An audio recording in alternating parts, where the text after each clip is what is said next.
Hey everyone, it's George here from GG Games. Today I wanted to run through the character creation process using the 1d10 system. As our source material, we'll be using the classic fantasy setting, Distant Lands. So let's head over to the character creation and we'll see that it is a 7-step process. And what we'll do today is we'll run through each of the different steps just as a bit of an overview, and then separate video we run through each step be applied to an example character so you can see how it works in a bit more detail.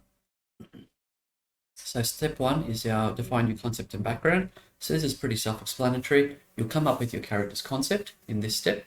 It's a great place to start. So you'll be able to flesh out your character's goals, age, maybe their profession and background, their ancestry, where they were born, if they have any friends and enemies, their personality. So all of that can be determined in this step.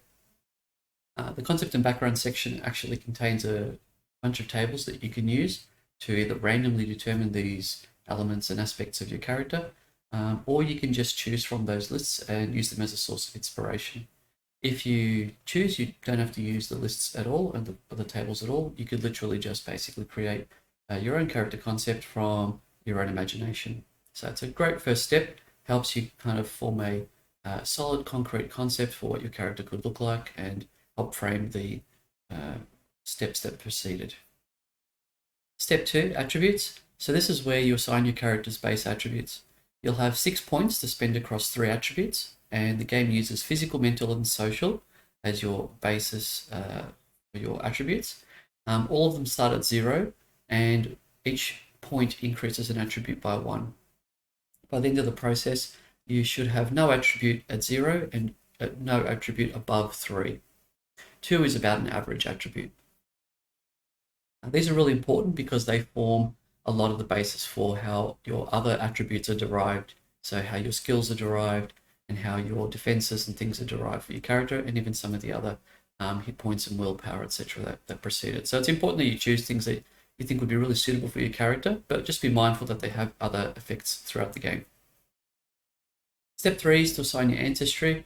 So your ancestry, this step allows you to really customize what type of ancestry your character has.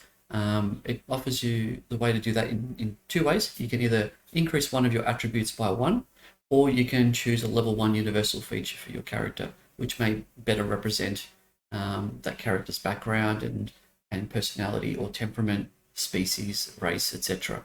So this really allows you to customize your character even further, really specializing in the type of how that ancestry really affects them directly. Once you've done that, you can move on to choosing your skills in step 4. So you can choose 6 skills from the 18 that are available within the game. There are 2 types of skills, trained and untrained. Trained skills use your expertise bonus when making your skill check. Untrained skills do not. They just use your base attribute.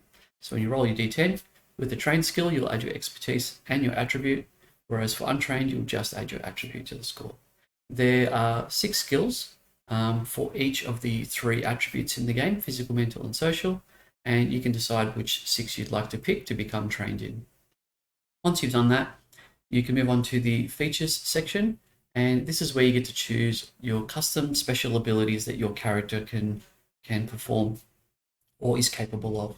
There are 4 different lists, which basically are thematic groupings of features that are associated with one of the 3 attributes. Physical, mental, or social.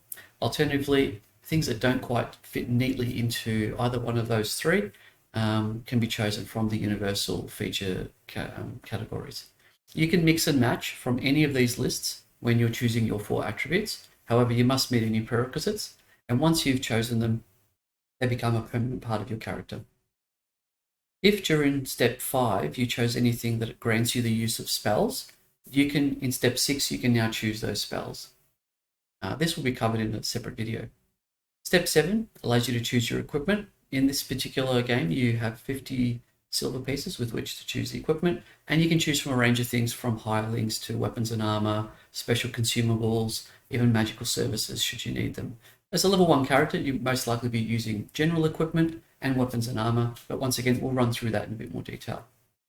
Once you've done all that, your character is complete. Later in this section, you can see that there's an element which talks about derived characteristics. Now, there are 7 derived characteristics in the game. One of them is derived from a table, so there's no calculation required, which is your expertise bonus. This is determined by your character level. Your attack bonus, defense rating, armor rating, hit points, willpower, and and skill check bonuses all are derived based on your base attributes and other choices that you make, such as armor from equipment, and if you've chosen a trained skill. So when you running through the character creation process, you'll probably go back to this a few times so that you can consult and see, well, how is that attribute completed. To help you along even further, there is an example here of how to fill in the character sheet and which attributes and characteristics, features, etc., where they belong on your character sheet. So this is a complete one, so you can just follow this along step by step if you're not sure where to write it down in your character sheet. So that's a general overview of the character creation process. In following videos, we'll be able to we'll move to step 1, which will be the concept and background, where we can run through the first stage of our character development.